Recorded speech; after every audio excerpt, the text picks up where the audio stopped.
And coming to you live from my parents' house, we got episode 26 of the Changavi show. Those of you that are new, welcome. I am the host, the man, the myth, the legend, Anuj. Um, Anuj Changavi is my name. You guys probably should have been able to tell what my last name was based on the show. But for those of you anyway, everybody, welcome to episode 26. A lot has been happening in the world recently, so we gotta talk about it all because that's what we do here, bro. Um, but first of all, I mean, before we get into the whole show, why don't we just talk about how I'm doing? Because I'm an egotistical bitch. So let's get right into it. Um, I've been doing good. I've been doing, I say that all the time, but this week has been particularly good to me. I think in terms of content. I know I had, I think, an after show segment or some sort of segment in the last couple weeks where I sort of talked about how it's been pretty hard to be a creator, especially like when you don't see the views and you don't see the results. But I got to see a little bit of the results. I had one TikTok that did really good. And I'm not trying to use it as a flex, but I'm not trying to use it as like a point of, I'm not trying to make it a small deal and I'm not trying to make it a huge deal because it's a milestone for me. I think it's close to hitting about 5K is what it looks like on the thing. It was the college one. It was about, would you rather have a college degree or $100,000 was the title of it. It did really well. It's got a lot of comments on there, a lot of people interacting, a lot of people debating, conversing about the topic. And honestly, it wasn't more so about the views or more so about the fact that like my TikTok followers went up, but it was about the fact that like, holy crap, I created a conversation. I created a productive discussion. And it wasn't like a lot of, TikTok bots who were like, oh, you're an idiot. Like, screw you. You're so dumb. It was more so a lot of people who were like, yo, like, I think about it this way. How do you think about it? And I guess, I mean, maybe I deserve some of the credit for cultivating that sort of environment within my comment sections. But also, I thought it was so cool to see that kind of happen organically and on its own. Definitely gives me a lot of hope for the future as a content creator and all of that stuff. And it wouldn't have been possible without any of you guys. I think that's the important part that I've really grown to address is just this moment of being thankful for what I have. I may not have much as a content creator right now in terms of a fan base, but for the for the limited fan base that I do have, thank you guys so much. Every single one of you that listens, every single one of you that takes the time out of your day to make me a part of your life. It means the world to me. I more than probably you'll ever know. I mean, I want to make this a livelihood, so I gotta have fans come from somewhere. So I appreciate every single one of you.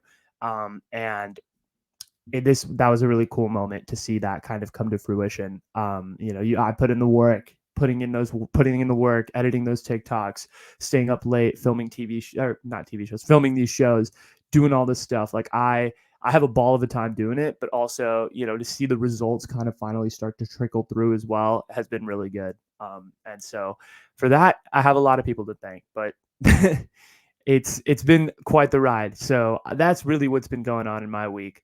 But I was also wrong. Okay. I was also wrong to a certain extent. I had another TikTok that I put up, I think the day after I put up the college one. It took a day for that college one to blow up a little bit. Same with the one I'm going to talk about now, this Anderson Cooper TikTok about it, questioning Anderson Cooper's journalistic credentials was basically what the goal of that TikTok was. And do I stand by it? Yeah, I still do. I still think that Anderson Cooper is a little bit of a fraud, but I'll give him credit. I'll give him credit where credit is due. Anderson Cooper does deserve some credit because you know why? I found out through my TikTok comment section, actually, and a little bit of digging.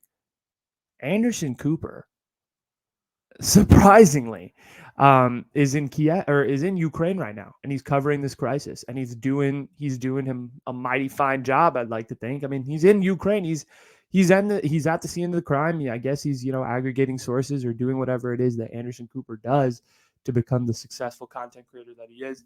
Or not content creator. Geez, I'm so used to saying that word. Successful journalist that he is. So he's doing that. He's up to something out there. So he is at the scene of the crime, and I can't fault him for that. So let me just say I was wrong that Anderson Cooper doesn't not he does more than jack shit, is basically what I'm trying to say. And Anderson, if you happen to listen to my TikTok, which has like 500 views, I apologize for saying that you don't do shit, because clearly you're doing something. But at the end of the day, do I still think your show AC360 is worthwhile news information? No, but that's a conversation for another day. Do I still consider you a real journalist for the most part? No. But again, a conversation for another day. We can agree or disagree. It's fine. A lot of people are coming at me for my stupid opinion, but I just encourage you guys to listen to the full thing, which is available on YouTube, Spotify, and everywhere you get your podcasts. And then we can, if you want to DM me and have a nuanced discussion, we could do that. If you want to text me and say I live in my mom's basement and, uh, watch a lot of porn, which is one of my TikToks comments said, then you can have that opinion. Do I do any of those things? No, but you can have that opinion. Anyway, that's that's it for this kind of weak TikTok blur that it's been, which it's been so good in so many ways. It's been so bad, and it's been a little bad in others, but that's neither here nor there. I'm not going to let any of that shit get in my head. That's not the point of this whole show. We have so many topics to talk about. Like I said, so much shit has been happening in the world, so let's get into it. I want to talk for the sports topic this week. I was kind of inspired by Andrei Rublev last week. I talked a little bit about it on TikTok. I don't necessarily know how much of it I've talked about it here on the show itself, but what was it? I think it's almost a week ago. Andrei Rublev basically posted on his Instagram that no war, please. Or sorry, he didn't post on his Instagram. After a match at the Dubai Tennis Championships, he wrote on a camera saying "No war, please," and it was kind of this symbol of athletic activism that we've grown so used to seeing, particularly here in American society, with the recent emergence of Colin Kaepernick and other Black athletes standing up for what's right, anthem protests and stuff like that. I think our generation is well acquainted with athletic activism, if I don't say so myself. And I think one of the things that I really wanted to do this topic about was because this Russia-Ukraine thing has come to light, and it's brought up a lot of questions for me, but it's also brought up a lot of inquisitive curiosity, so to speak. And I've really wanted to sort of figure out like what is exactly, who are some of the players and athletes that have really broken that social justice mold and like have advanced the conversation. I mean, when you talk about athletes taking a stand, you have so many, right?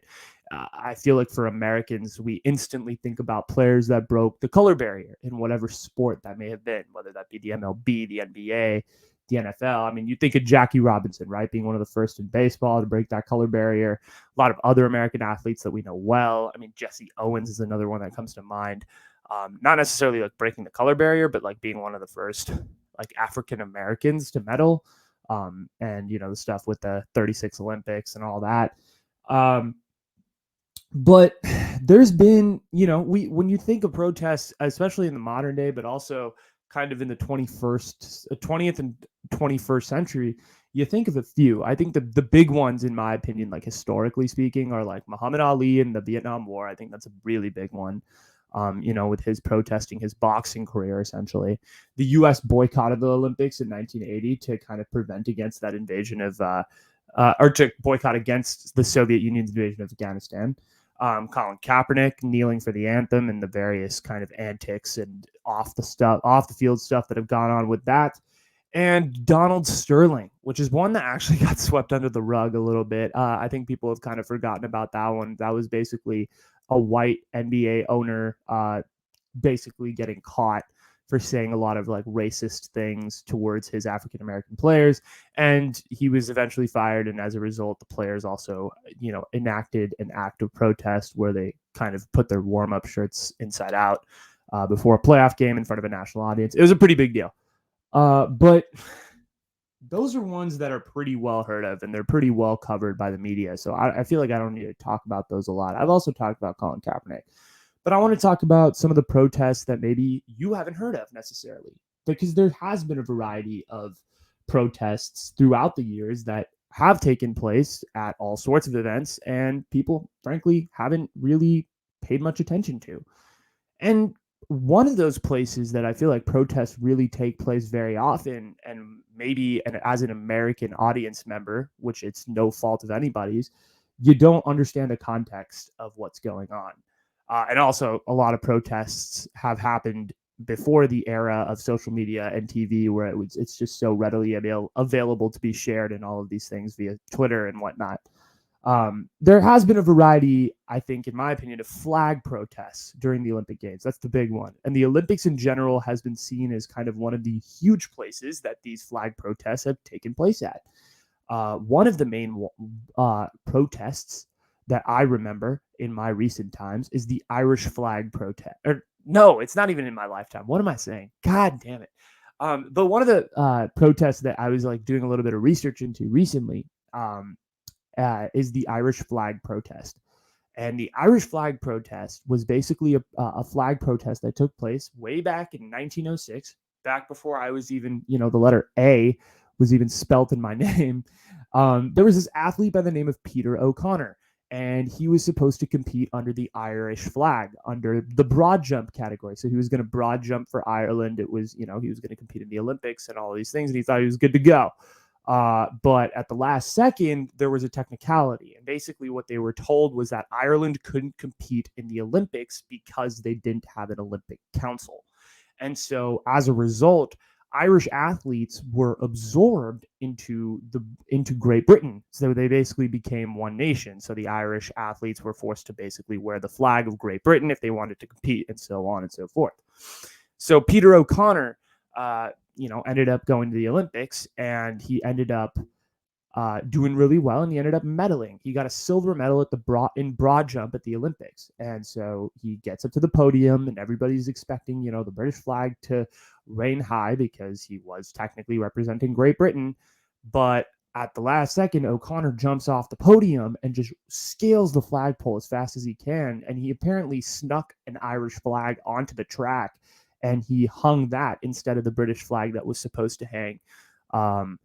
And all his sort of fellow Irish athletes that were under the banner of Great Britain were protecting him at the bottom to make sure he wasn't escorted away by security, or that Great Britain Olympic officials weren't all over him and stuff like that. So it was pretty cool. And it was overall just like a really interesting act of protest that I feel like hasn't really been talked about in a lot of ways. There isn't a lot about it, but it was kind of one of those ones that was very little, but meant a lot, because it was like, you're not going to show that my country exists, but I will. Is what that one felt like.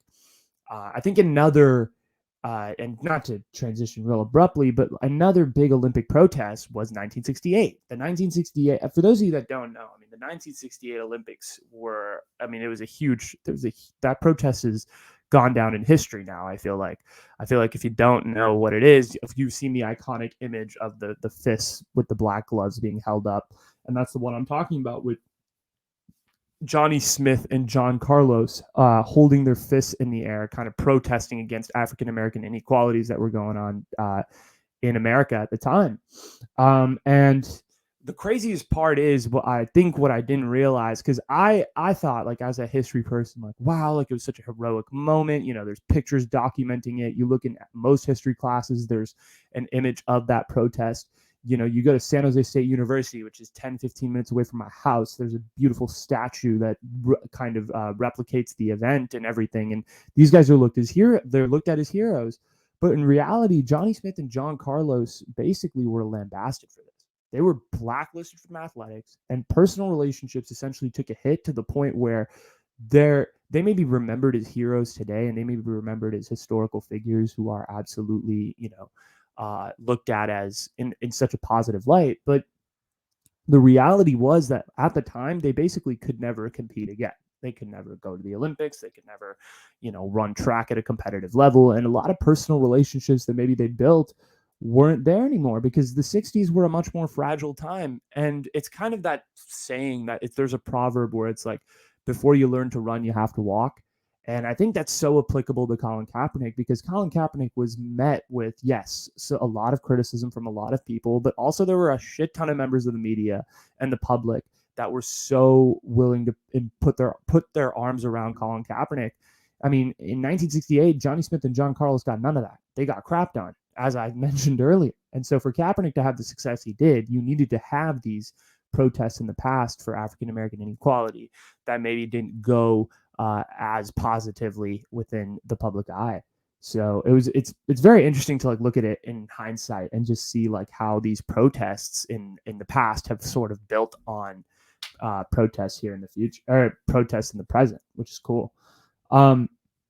And as recently as 2021 in the Olympic trials, there was a girl that I believe who turned her back to the American flag. I do not know the exact reason, but there's protests like this, like very subtle things that happen on, you know, at most Olympic events. It's truly one of the bigger events in sports and one of the bigger events in where you have that where you have that international audience, because a lot of people are watching, and it's pretty incredible to see. I've also argued that I don't think the Olympics are necessarily a popular event in sports. The popularity has been dragging over the last 15, 20 years, particularly in my generation.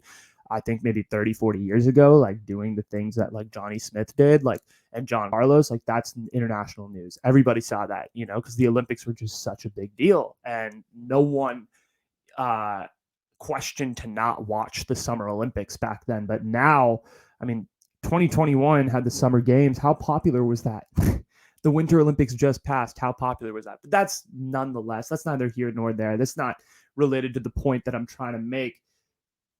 But for Russia and Ukraine, let's tie this all back, right? We talked about these protests in a variety of ways, but like with Russia and Ukraine, let me ask you this very simple question. What responsibility does an athlete have to take a stand? What responsibility do athletes have to take a stand? And in my opinion, there's quite a few Russian athletes that I have seen that have remained relatively quiet about the situation, haven't made public statements, haven't been in the public eye condoning the actions of the Russian government. Does that automatically mean that they support the actions of Russia? Do they have to speak out against Russia? Is that a requirement of them to make sure that they are against Russia? I mean, you can look at Peng Shui. Peng Shui made, a statement against a government official saying that he sexually assaulted her on a social media platform, and the country presumably has her under a strict lockdown. We don't even know what the hell's going on with Peng Shui. I mean, athletes probably look at that and they're like, dude, what if that's me? You don't think like that thought has crossed Russia? I think that thought has crossed some Russian athletes' minds. Like, holy crap, what if I go home and the next thing I know, I'm in a Russian prison for absolutely no reason? What if that is the case? Because the reality is you don't know what's going to happen, particularly in these oppressive governments. So athletes have to worry about that risk. And taking a stand is an incredibly personal decision, right? I think in the case of Russia and Ukraine, listen, obviously what the Russian government is doing is fucked up, and I think it's universally recognized as the Russian government is doing something wrong. But the thing is, I think in this case, I would lean personally on the side of you should speak out. I would personally like to think that if I was in a Russian athlete situation or a Russian person of semi-importance, I would speak out against my country. But I can't make that call. I can't sit here and tell you, yo, you have to speak out, because it's your call at the end of the day. If you feel like it's a safety risk, if you feel like you're a quieter person, that's your personality, you don't really want to talk about it publicly, that's all you. Right? They have platforms. Totally, they have platforms. I'm not saying that, a lot of Russian athletes don't have platforms. They do. But at the end of the day, it depends on the situation. It depends on the person. And if you want to do that, then you'll do it. And athletes should be able to speak out in whatever fashion they want. They're humans like us. You can't deny that. And just because we live in an era where social media followers and all of these things mean more, does not mean that you can expect every single athlete to speak out. And if they don't speak out, it doesn't mean that they're against a certain issue, or they look at an issue a certain way, or we should go immediately to cancel them and wonder why they've been awfully quiet about something, right? I think that's where I'm kind of torn on, is this whole idea of like, yes, like what the country is doing is wrong, and we can all admit that, but also, where should I speak out? Why should they speak out against Russia? Maybe it's a safety risk. Maybe they have to go back to Russia. Maybe they have family in Russia that could potentially be harmed by their actions. It's a lot more things to think about than just, oh, is this athlete against what Russia's doing? Should we cancel them? Right? It's a complicated situation. I feel like athletes taking a stand is it's a much more nuanced issue than maybe what you may look at on the surface here. And that's kind of what I wanted to get at is what responsibility do athletes have to take a stand? Because in my opinion, I think they do have a stand. They do have a responsibility to be aware of certain things that are going on within society and contextually. But I don't think that we should look to athletes to constantly be making a stand for every single issue. Right? I'm sure black athletes are tired. I'm sure that there are some black athletes out there who are happy to speak out, right? Happy to every single time there's something that happens to the African American community, they are happy to be the first person to come out with a statement and be like, this is fucked up. Like, what are we doing? But I'm sure there are also black athletes out there that are like, bro, I'm just trying to focus on playing basketball. And I I can't do this. Like there's so many things. It's negatively affecting me. And I don't know what the thought process is for Russian tennis players. I mean, not for tennis players, but Russian athletes in general. I'm pretty sure for Russian athletes, they're probably sitting there like, yo, bro, my family's lives could be on the line. I don't know what this government's capable of. If I speak out against them tomorrow, I could be risking the lives of my brothers and sisters that live in Russia. And that's totally valid too. So that's what I'm saying is like examine the point. And I was using the black athlete example as trying to like relate it to an example back here in the States. But athletes taking a stand, it's a very complicated history. It's very interesting. But also keep in mind that not every athlete has to do it in order to be like socially woke, quote unquote, in this era. In my opinion, at least. I'm curious to see what you have to say. But let's go from athletes who are a very diverse group of people and have an immense diversity of different types of people and nationalities that we've talked with the Olympic Games to the Oscars, which has seemingly for the last few years been a little more diverse, but also film in Hollywood in general are still a relatively white establishment. That is not against the fact, right? The fact is the Oscars and the Academy are some of the most white, so to speak, white establishments that I've seen. And I think this leads me to that question of like, do the Oscars have a type? Do the Oscars have a type? In that, are the movies that they select very reminiscent of specific types? And the answer is, I think the Oscars 100% have a type. I've spent some time, and to do this, like I thought I would conduct like my version of a quote unquote scientific study, right? I examined kind of all of the various Best Picture nominees in the last 6 to 7 years, somewhere around there. I went through like a big list, and what I found is I went through all the plot synopses and various things, and I'd seen quite a few of the movies, and so I was like, okay, let me can we split all of these movies into very specific categories? And the answer is most of these movies fit into one of 3 boxes. And I want to explain to you these 3 boxes real quick. So the 3 boxes that I've separated the Oscars quote unquote type into are historical period pieces being one box. The second box being the woke category, which is a relatively new category. This isn't sort of a trend that has stuck with the Oscars for a while because, wokeness often has come with recent cultural phenomenon. And the third is life, coming of age, growing up, various relatable aspects to different like real life stories, realistic life fiction. That's the third category. So let's go through the first category, right? Historical period pieces. In my opinion, I think historical period pieces are a whole category of a lot of movies that kind of take you back to a specific era in time, and they're done in a beautiful way because history is one of those things where when you read it, it's one thing, but when you see it on the screen, it's another thing. It's like your imagination is coming to life because you learn history in the classroom and you learn about all these events, but seeing it actually captured on screen is like a whole nother thing. It just captures your whole mind.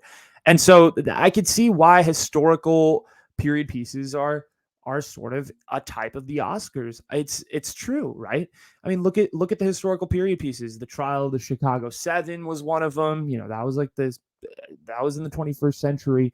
The Darkest Hour, which is about Winston Churchill in World War II.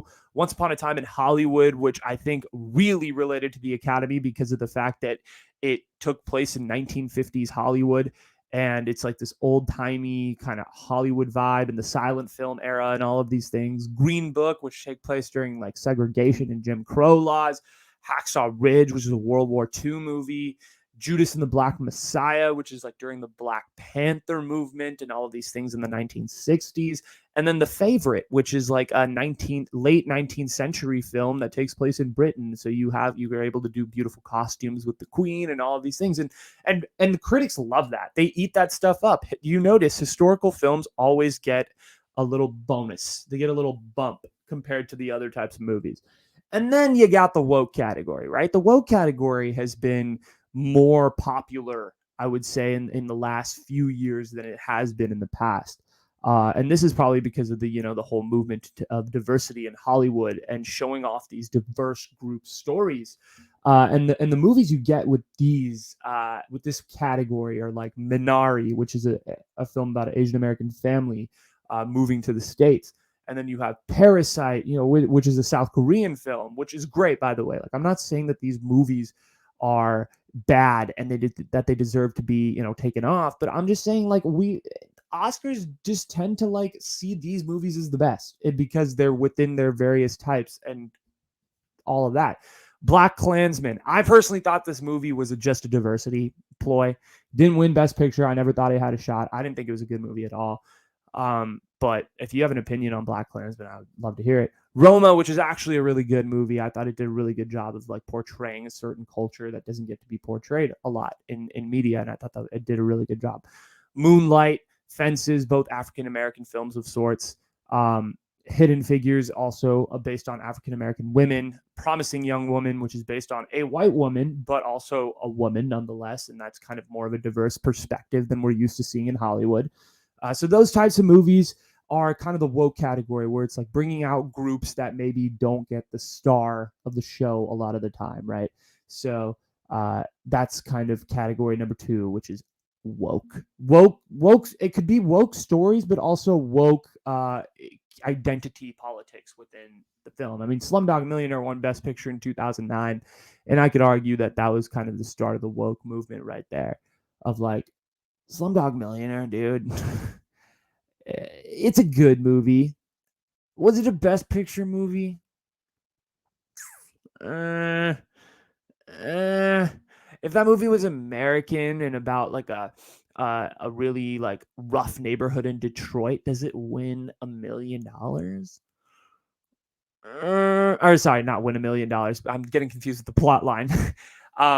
Like if that movie was about a tough neighborhood in Detroit and about an inner city kid, like, does it win Best Picture? I don't know. I'm not trying to hate on Slumdog. Slumdog is like one of the big claims to fame of the Indian American community here in the States. So not trying to shit on it, but it's kind of an overrated movie. You watch it back again, I don't get the hype. I really don't. Not a big fan of that movie. Then you have the third category, which is life, right? The life category is like the coming of age, sort of a period of time in your life where you're confused and you're forced to kind of go through this crisis and all of these things and encounter the perils of growing up, and it's super relatable. And films in this category tend to be movies and these are all Best Picture nominees, by the way. The Father, which I've never seen, but it's got Anthony Hopkins in it. Nomad Land, which is like about a woman who's on a midlife crisis and travels the world in her van. And I've heard this movie was not very good. Boyhood, which I personally love, which is about a kid growing up. Not a lot of people like the movie, though. I like it. Not a lot of other people like it, though. Marriage Story, which is about a couple getting married and staying together and getting divorced and all of these things. Lady Bird, which is about a high school senior going to college and all of these things. Sound of Metal, which is about a drummer that can barely hear. And he's a heavy metal drummer, and just his life. Star is Born, which is about like growing and finding yourself through music. Whiplash, which is like finding yourself through pushing yourself.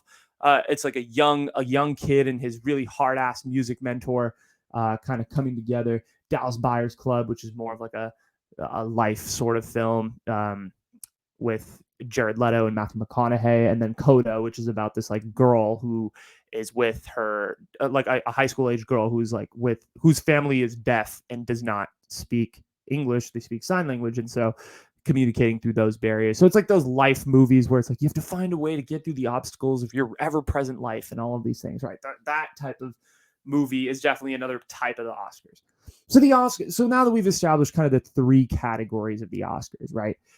They've been doing this for years. It's evident. I've pointed out movies from the past 6 to 7 years, and you can group them in various categories and all of these things. And some of the movies actually I didn't point out, but they actually intersect multiple of these boxes. They check the life box and maybe a period piece. And they check maybe the woke box and the life box, or the woke box and the period piece, right? Like Trial of Chicago 7. It could be considered a woke movie, but also a period piece. And so, yeah, there's intersections between the types, I would say. And as usual, we have another award show that really just depends on whatever Variety magazine and whatever critics like. So that should be the real question, in my opinion, is not who is getting the Oscars, right? It's not the movie's faults that they're getting nominated. They're just doing their job and making film. But rather, who is selecting these stories to get the profile, to get the national attention, to get the awards that they get. I feel like the Oscars has done a slightly better job. I want to give them a little bit of credit in terms of picking movies that the audiences like do connect to as well. I mean, look at like Don't Look Up got nominated for Best Picture this year, which is like a little Netflix kind of comedy flick that did pretty well. But it's for the most part, it's been a lot of just the same kind of art house films that like have like $1 million budget and aren't seen by a lot of people. For the most part, right? King Richard is like one of the ones that is not part of that category, right? I feel like a lot of people saw that. I feel like a lot of people were like, damn, Will Smith was a god in that movie, and he was really good. But yeah, like I feel like it's more of a lot of like there's a movie called Belfast that was nominated this year. Like everyone's probably looking at me like, what the fuck is Belfast? Like no one has seen that movie. Maybe like 3 or 4 people have seen Belfast. I'm sorry, Kenneth Branagh. I'm sorry to all the people that were in the movie. Not a lot of people have seen your movie Belfast. Maybe it's COVID. Maybe it's the fact that maybe it's not that well popular of a movie with Americans, but the Oscars selected them for Best Picture. So apparently they're one of the best movies in the world right now. So I don't know what that means, right? But I think there are a lot of movies that don't get Oscar noms because they are a certain type of movie. A lot of comedies, a lot of maybe horror films as well. Maybe less serious films. I feel like all the Oscar movies tend to be very dramatic. They tend to be very serious. There's not a lot of like lighthearted. There's not a lot of comedy, like different genres of films. I would love to see more of like a mix up within the Best Picture nominee and not just the same stuff over the years. I'm not a big fan of this year, but here. I mean, listen, besides the Oscars having a type, and the Oscars obviously having a type with their directors too, like, let's be real. If you're Quentin Tarantino, Martin Scorsese, Adam McKay, like, you're going to get nominated no matter what. It doesn't matter what movie you put out there. You're pretty much guaranteed a spot in the movies. Let's be real, right? If you're not one of those directors, if you're not one of those kind of big name actors, you have very little shot at getting nominated an Oscar. It's tough. Your movie has to be in one of those 3 boxes, or you got to have a really big name cast or big name directors to like get the recognition that you would get at the Oscars. And so that leads me to the question of like, do the Oscars need change? Which my answer to it is, yeah, absolutely it needs change. But where does that change come from, Anuj? How can you just change the freaking Oscars that have been around for 70 years? How do you expect to do that? And let me tell you the answer. The answer is the Academy. Let's take a look at the Academy for a second, right? I did some research on the Academy, and I want to tell you guys what I think. The average age of the members of the Academy from the Oscars, which is like the Academy is like the people that select the nominees and then select the winners. The average age is like 63 of the people on the Academy. The average age of people who watch movies is like 28 or is like 30, right? Listen, I know there's old people that watch movies, and I'm not saying 63 is old. My dad's like 58. He's not old. He's pretty old. Never mind. But 63 is not that old in the grand scheme of things now. But like a lot of younger people are watching movies, and the fact is, like, older people tend to have the same type of movie. Like I look at the movies my dad watches and I look at the movies that like maybe me and my other peers watch. The movies my dad watches are like historical period pieces. He loves Planet Earth documentaries, right? He really likes movies that are slow. He likes Clint Eastwood. He likes Westerns. He has a very specific taste of movie. And if the average age of the Academy is 63 years old, they kind of have a uber specific taste of what they're looking for. So it's not necessarily going to be reflective in the actual category itself. If it's a bunch of 63-year-old people, and most of these people are men, as you could probably think, and the majority race is white. So of course they love all the historical movies. Dude, historical movies are just beloved by white people. It's a fact. And the woke category, listen, I think there's a lot of great woke movies, but at the same time, it's an overcorrection. It's an over freaking correction. Black Klansmen should not have been nominated for Best Picture 3 years ago or whenever it was nominated. I think it was 3 years ago. Wasn't that good a movie? Quite frankly, wasn't that good a movie? Fences, same thing. Wasn't that great a movie? I mean, you look at the life categories, like Marriage Story it was mid. It wasn't that good a movie. Like, I don't know. It seems to be like a very similar type of movie that's getting nominated that doesn't resonate with the people that actually are going to the theaters and spending their money and watching it. That's just my opinion, though. And it's kind of funny, right? Because entertainment is going through a revolution right now when it comes to content. You're seeing so many diverse faces and backgrounds and sexualities and genders and all of these things, and it's super sick. But have we ever still considered that the top of entertainment is still hella white? It's still hella homogenous. It's the same people over and over again. The executives tend to be just old white men. To be like, if you think about it, the people who are controlling the content are old white men for the most part. We need to figure out a way to not only just have the talent be diverse, because the talent is very diverse. We right now we are at a point where our content and our talent is super diverse, and that's great.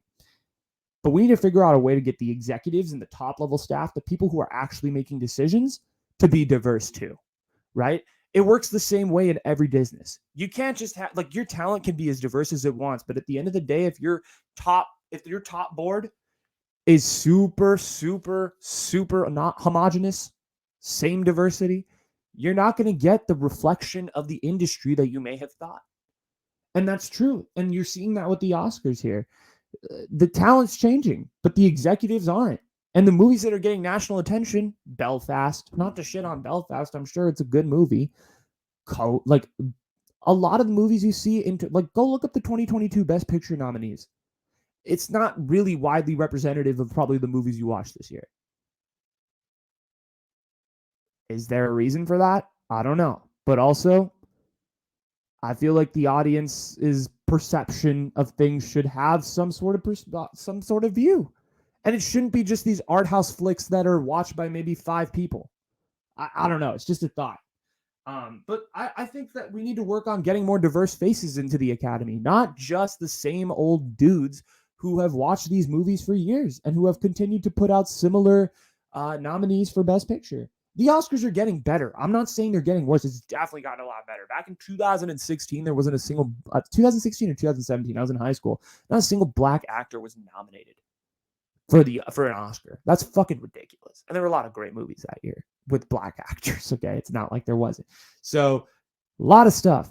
And the Oscars have done a lot better. But I'm saying there's still a long way to go. Let's work on getting more younger, diverse faces. Let's put some more like younger people up in there to get more of a perspective of the wide audiences that are actually watching films rather than, a select 1%. That's all I'm saying. I just feel like these stories aren't representing the stories that are getting nominated. The films that are getting nominated are not necessarily representing the people who are consuming these films. That's it. That's pretty much where I'm going with it. It's the truth. And with that, I want to transition into a really just a beautiful Oscar-nominated TV show in Arthur. No, I was trying to figure out a way to like transition into Arthur, but I was like, you know what? I'm going to transition into I think Arthur has won Emmys, if I'm not mistaken. This show has to have won Emmys. It's such a good show. For children, at least. I think it's won Emmys for like best children's show or animated show or whatever. But Arthur officially ended, guys. It's over. And like I'm not by ended, what I mean is that like it's done. The end of Arthur has come. Arthur is no longer a show in terms of like active show, right? The reruns will still air on PBS, I'm sure, throughout the years, but the show has stopped making new episodes.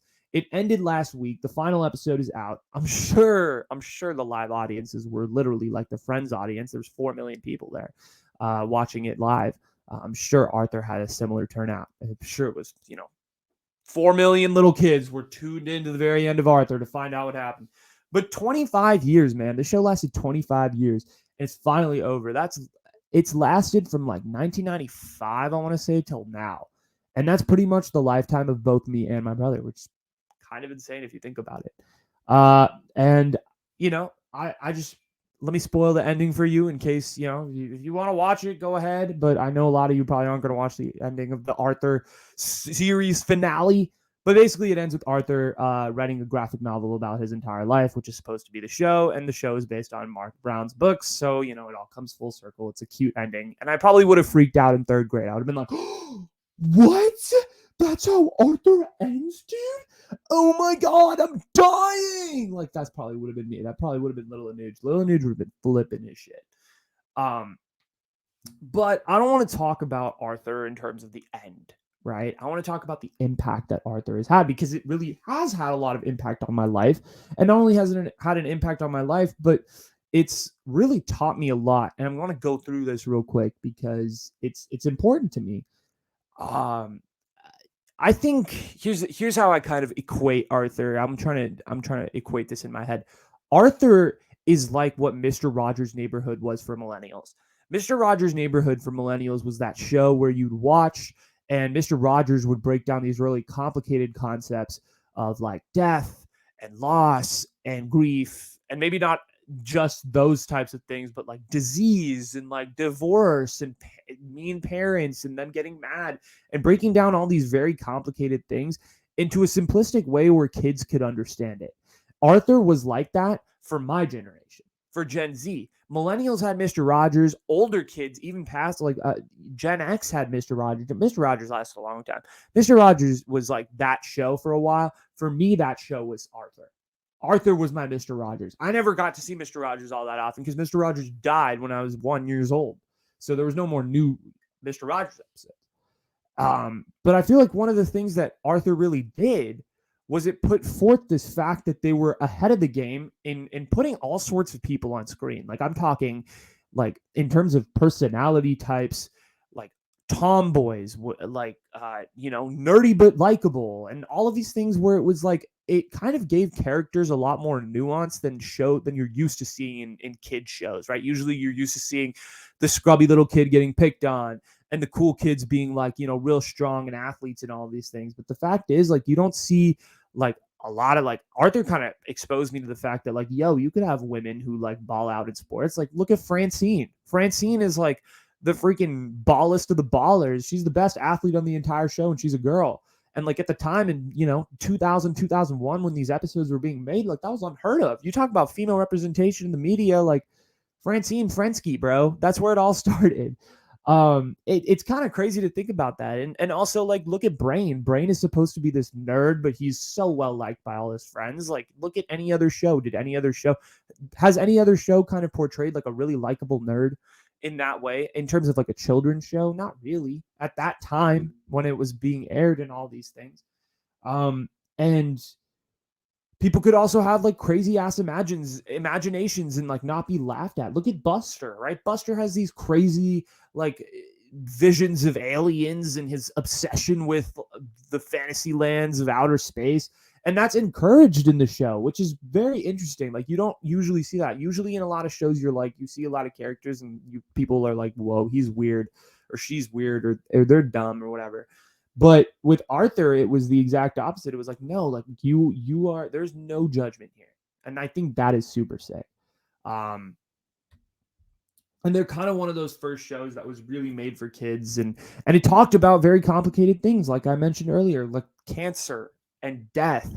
like there are a lot of characters. There are characters in Arthur where they like attend the funeral, and like in episodes of Arthur where like characters get cancer or like life-threatening diseases, and the characters are forced to like deal with that sort of issue and really figure that out. And Arthur, for me, like I may not have realized it back in 2004, 2005, whenever I was watching this show, but Arthur broke me out of my bubble. It kind of showed me what, like in Silicon Valley, whether you like it or not, like most families kind of look the same. It's very, usually not a lot of divorce happens around here, particularly in the Indian community and the immigrant community, as I would say, with also relating to Asian Americans and other races. Divorce isn't really that common within immigrants.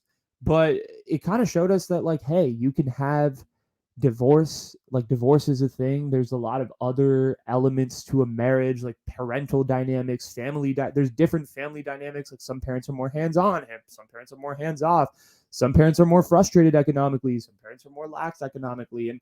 And just like these complicated concepts are being shown in this children's TV show, and like you don't know it, but like you're kind of exposed to all these things. It's like, oh, I've seen that before. It's not new.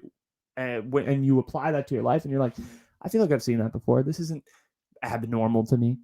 And so that's kind of cool to me. I really enjoy that. And it's just kind of one of those unexpected things that you see. Now that I'm like 21 years old, I just see all those things and those lessons that like I kind of let fester unconsciously in the back of my mind. And now it's like it's here. Like I have it in my head, and that's super cool. And also, Arthur was just at a simpler time in my life. It was 2000, like early 2000s. I was a kid. I didn't have much to worry about. I was just watching Arthur, chilling. Way that I bonded with a lot of my friends. So I have not much to complain about. Arthur was great. It was fantastic, and I can't sit here and tell you otherwise. It was so freaking good. Listen, we got 3 topics more to get through, so we're going to do it as quick as we can, but also have fun doing it. And also, I don't know how to transition between Arthur and this next topic, which is the death match. So, we go from this positive note of like talking about Arthur and like, and I say, hey, right? To like death match. Anuj, what the hell is a death match? What are you talking about? Is this like some UFC event you want to talk about? No.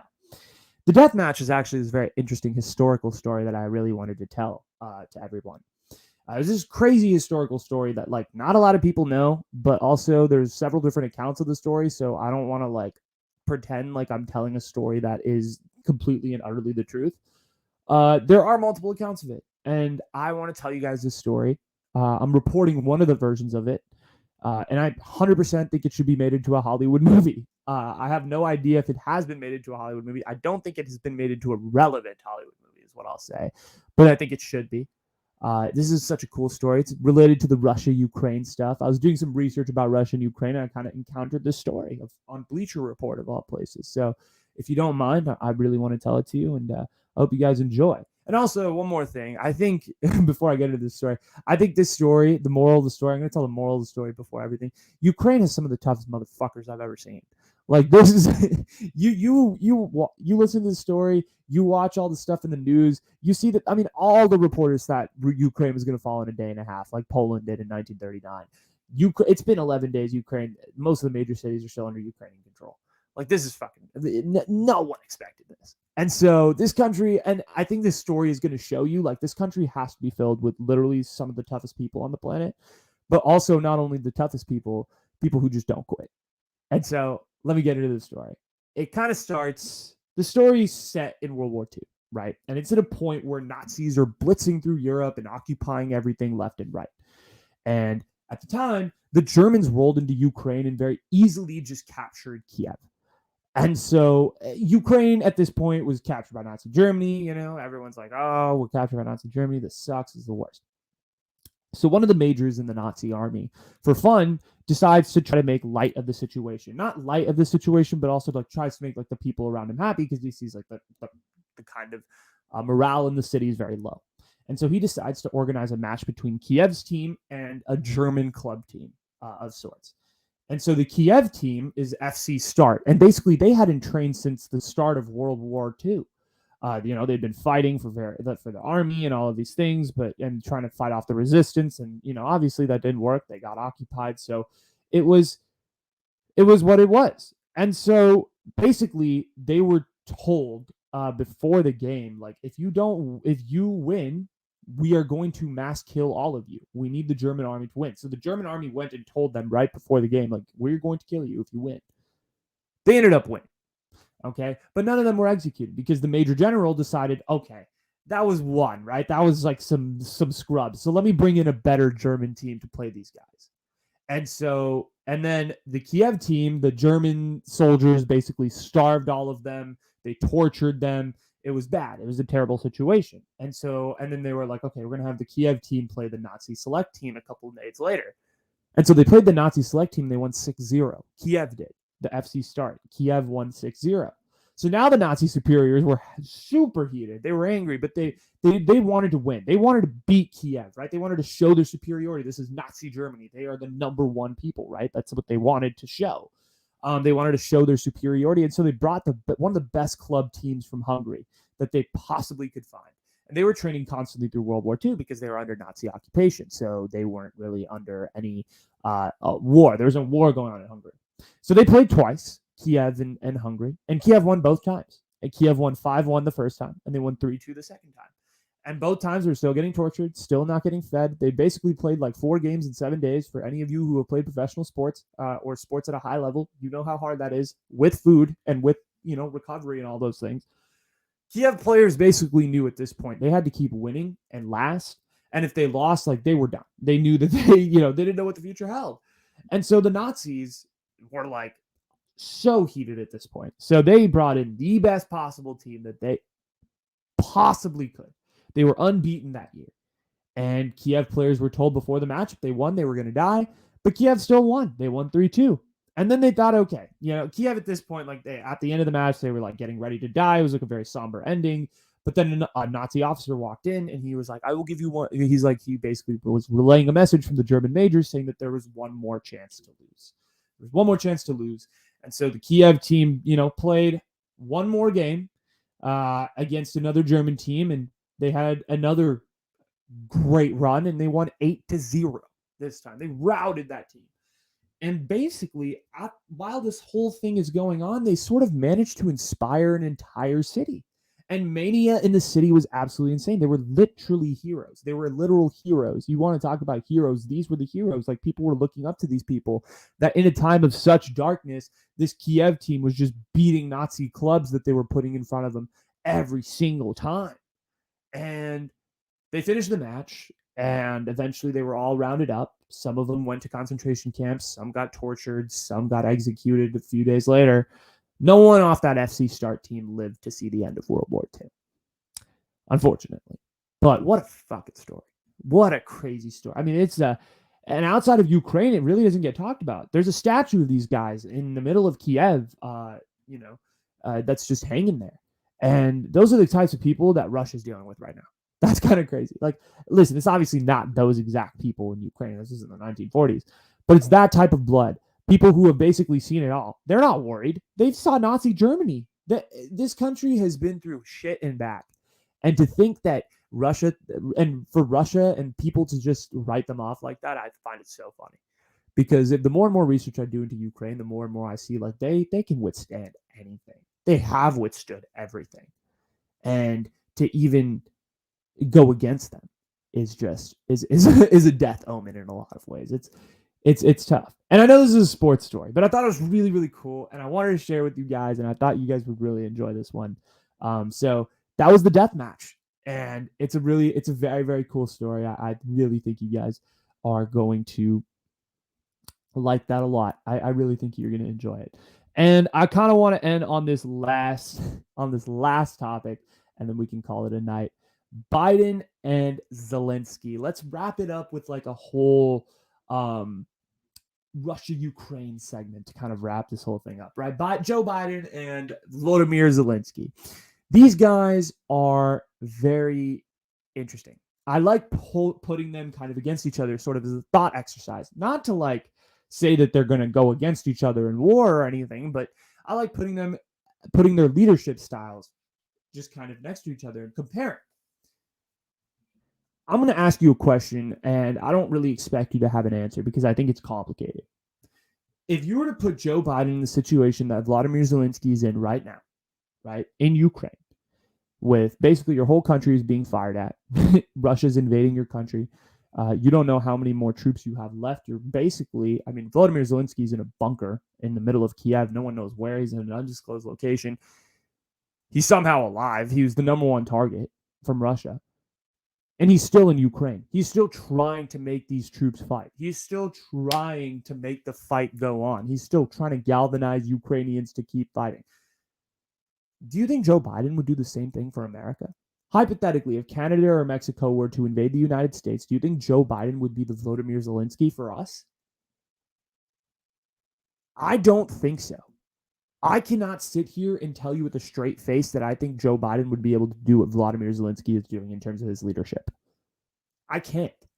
Because Joe Biden is he's a different type of leader. It's not to fault him because the situation that Zelensky's in is ridiculously dangerous. The UN offered to fly him out of Ukraine and give him a ride, and Zelensky responded with the most gangster answer of all time. He said, "I don't need a ride. I just need guns. I need ammunition."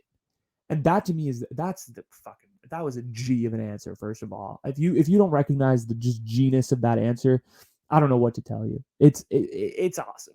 In my opinion, I thought it was just so cool the way he answered that question and the way that he has just conducted himself throughout this whole situation here in Ukraine. This guy, I mean, win or lose, I tweeted this: win or lose, Vladimir Zelensky has earned my respect for life. He has. This guy is a legend. You want to talk about a true hero and a true leader within wartime? Look at this dude. Look at this dude. I don't think there are very many leaders that can say I've led my country relatively successfully through a time where my country was just being absolutely invaded. I mean, you have to go back to kings and queens, right? Because you don't really see invasion happen, especially in the modern world, all that often. And to have successful leadership and to have successful mobilization and to inspire your people to continuously fight and continue to fight and continue to run is something that I just don't think Joe Biden would have. And I know it's a hypothetical situation. I don't think Canada or Mexico are going to invade us anytime soon. But I don't think Joe Biden is that type of leader. I don't think I was trying to think which American president would do it, right? Which American president would be like, yo, I'm laying it out on the line. And the last one I could think of is probably Dwight Eisenhower.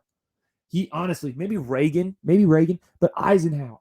Eisenhower was a former general, so that's the only reason I really selected him. I think Grant is also a former general, so he would maybe kind of fit into that same category. But there are a lot of American presidents that are politicians at heart. They're kind of, they played the game. They were lawyers. They went to cushy law schools and then, kind of finagled their way into the presidency. These guys aren't I expect, and this is kind of something that I personally, as a person who likes to study world leaders and really examine what they do, when I look at a leader, I expect when you sign up for the job, when you say so and so are running for president, that if you were in a situation like Vladimir Zelensky is, you would give up your life for your country. You would give up your life to defend the morals and the culture and the values of your country. Would Joe Biden do that? Would Joe Biden defend the culture? Would Joe Biden stand in front of the White House if Canada was invading us and he was the last guy standing? Would he stand in front of the White House and defend it, or would he have left on Air Force One to go to Cabo? Would he be halfway to Cabo by then? I tend to think in the latter, that he would be halfway to Cabo. I mean, Ashraf Ghani was the president of Afghanistan. He was out of Afghanistan as fast as possible. He didn't stay to fight. He told all the Afghan troops, surrender, let the Taliban take over. Let them do it. Let them do it. He was so content with it. Vladimir Zelensky said, fuck that, bro. Fuck that. We're going to defend Ukraine until we have one guy left.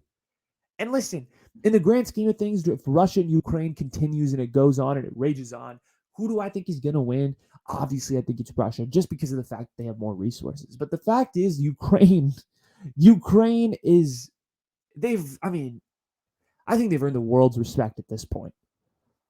Obviously, Vladimir Zelensky has requested to join the EU, and the paperwork is, being processed as fast as possible. But I think we're in a situation where we're going to see I hope that, Russia and Ukraine are able to come to a peaceful agreement, because if they're not, I worry for Ukraine. But Ukraine's is on the world map right now, right?